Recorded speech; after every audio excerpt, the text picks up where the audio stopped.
мейірбан, аңқаулығы даладай, дархандығы даладай, ізгілікті ине етіп, имандылықты түйме етіп жүрген ардақтыларым.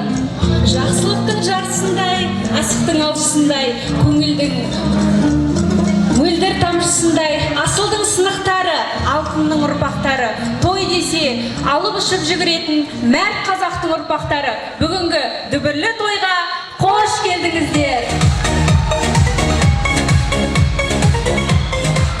Ендеше бүгін міне адайлар елінде, Тәжімағамбетовтер әулетінде Ақбота қызымызды ұзату рәсімі бізге бұйырыпты. Олай болса ғайын, өз ясынан ұшқалы отырған Ақбота қызымызды ортаға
күйеу жігіт атанғалы отырған жігіттердің сұлтаны, ең мықтысы, ең сұлуы берік ұлдарыңызды ортаға шақырамыз.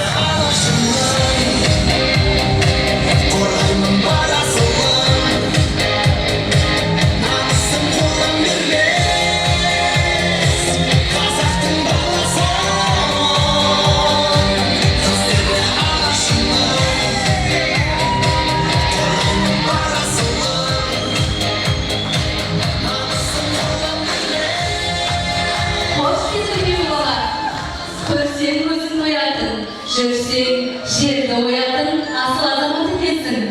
Таңдауында, қалғауында алдамапты. Біздің қызда анау-мынау жігітті таңдамапты. Ендеше күйеу бала қазағымыздың салты бойынша қызымыздың жанында тұрған екі жеңгесіне ол ұстата шаш сипатты рәсімін жасап, өз мәртебесін көрсете ғой.